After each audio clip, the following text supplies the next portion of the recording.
Di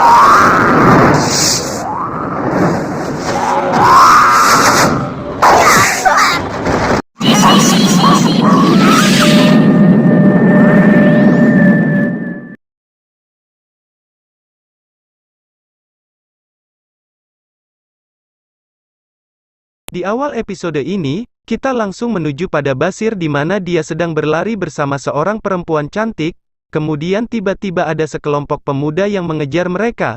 Rupanya mereka ingin menuntut balas kepada perempuan yang saat itu bersama Basir. Ya, ternyata perempuan itu adalah Kenting Sari, murid dari Mak Lampir. Sekelompok pemuda ini tidak terima karena Kenting Sari telah menghajar salah satu dari teman mereka.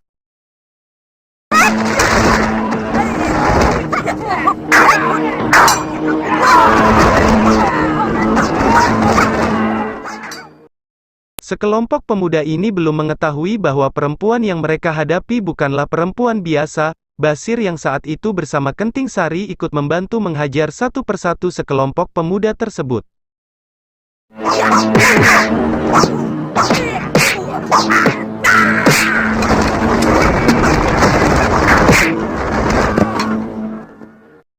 Selanjutnya kita menuju istana Mak Lampir. Rupanya Kiai Basari sedang ditawan Mak Lampir di dalam sebuah kerangkeng. Tiba-tiba Kiai Basari dikejutkan dengan kedatangan Basir dengan kedua orang murid Mak Lampir. Basir tidak menyadari bahwa dirinya telah diperalat dan telah berada di sebuah istana Ratu Kegelapan. Lampir, peot. Kemudian kita menuju ke perguruan Gedeng Alas Kobar. Di sana Gerandong semakin dekat dengan Ganda Suli. Saat ini Gerandong hanya tunduk dan patuh pada perintah Ganda Suli.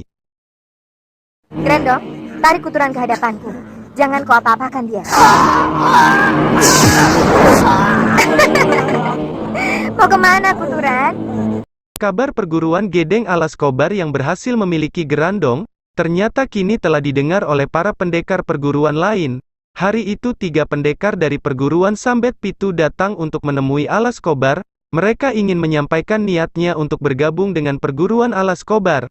Akan tetapi Ganda Suli mengatakan, bahwa dirinya lah yang memiliki Gerandong dan bukan gurunya. Karena saat ini hanya Ganda Suli yang bisa mengendalikan Gerandong. Sebagai pembuktian Ganda Suli menyuruh Gerandong untuk menggigit salah satu dari pendekar tersebut.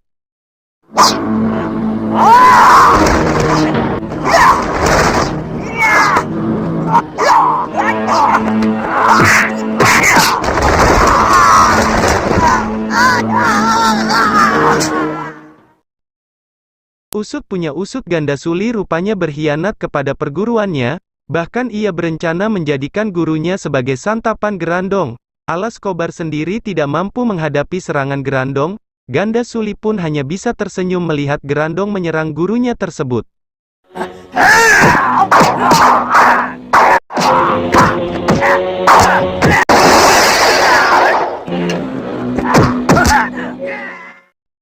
Gedeng Alas Kobar pun harus menderita luka di bagian tangannya, setelah terkena gigitan Gerandong. Untuk mengobati lukanya itu, Alas Kobar harus berlutut di kaki muridnya sendiri.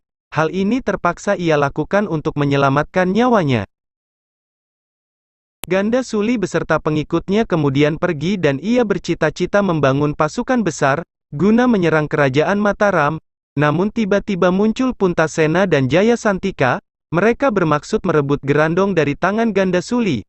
Akan tetapi Ganda Suli mempunyai rencana licik, yaitu kedua pendekar itu harus bertarung dan membuktikan siapa yang layak memiliki Gerandong.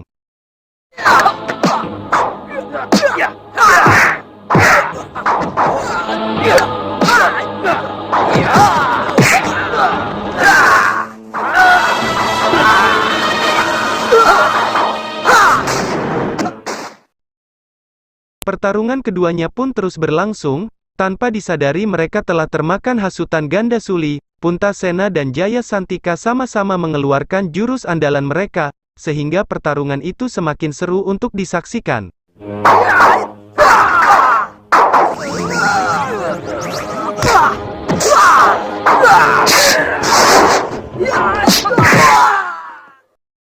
Setelah bertarung cukup lama belum terlihat juga siapa pemenangnya. Ganda Suli kemudian menghadiahkan Jaya Santika sebagai makanan empuk untuk Gerandong. Namun di tengah lahapnya Gerandong menghisap darah Jaya Santika, tiba-tiba mak lampir datang bersama Alas Kobar.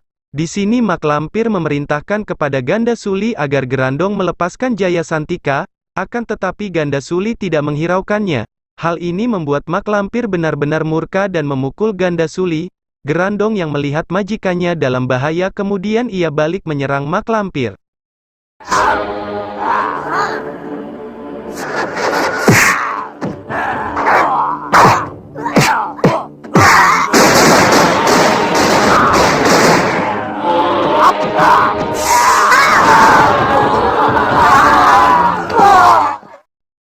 Pertarungan pun semakin seru dan dahsyat. Gerandong terlihat sangat marah dan berambisi melukai mak lampir. Setelah melewati pertarungan sengit, mak lampir akhirnya harus takluk di tangan cucunya sendiri.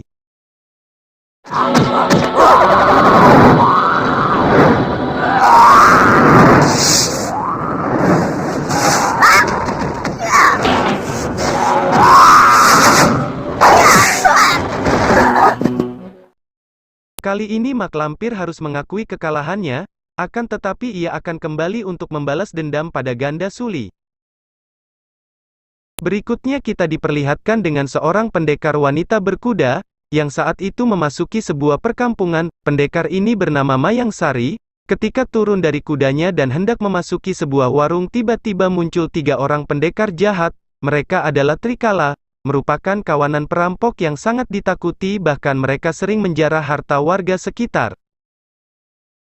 Kawanan perampok ini meminta Mayang Sari menyerahkan kudanya, dan yang lebih kurang ajar lagi mereka meminta Mayang Sari melayani nafsu bejat mereka, akan tetapi Mayang Sari tidak gentar sedikit pun dengan ketiga kawanan perampok ini, bahkan ia menantang ketiganya untuk adu tanding ilmu kesaktian.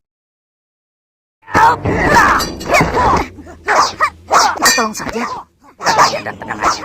Kita yang laki-laki saja tidak mungkin bisa menang. Penghuni warung yang menyaksikan pertarungan itu, sangat yakin bahwa pendekar wanita itu bukanlah pendekar biasa. Mereka sangat berharap Mayang Sari mampu mengalahkan kawanan perampok yang sangat meresahkan tersebut.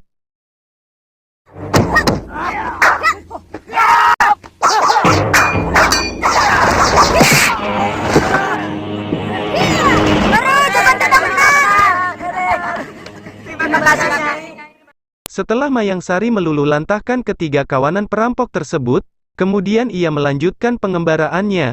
Ketika di tengah perjalanan ia merasakan firasat buruk, lalu ia pun menghentikan kudanya. Benar saja segerombolan orang-orang tidak dikenal menghadang dirinya. Secara tiba-tiba mereka melepaskan anak panah ke arah Mayang Sari. Beruntung Mayang Sari dengan sigap mementahkan anak-anak panah yang mengarah pada dirinya.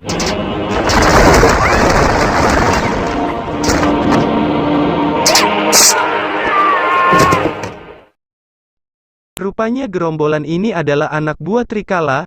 Kali ini mereka datang bersama kakak perguruannya untuk menuntut balas dendam. Gerombolan ini ternyata masih belum jera dan masih penasaran untuk menjajal kehebatan Mayang Sari.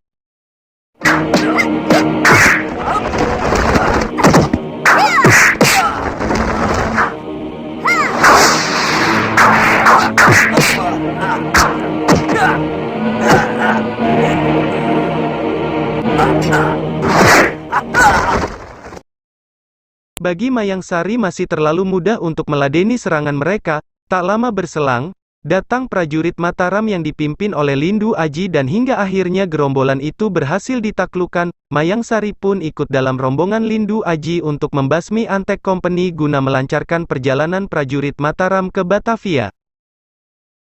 Aku ditugaskan untuk membersihkan rintangan-rintangan yang bisa menghambat kelancaran pasukan Mataram. Demikianlah akhir episode ini. Terima kasih sudah menonton. Nantikan episode selanjutnya yang akan semakin seru. Jangan lupa selalu sediakan kopi dan selamat bernostalgia.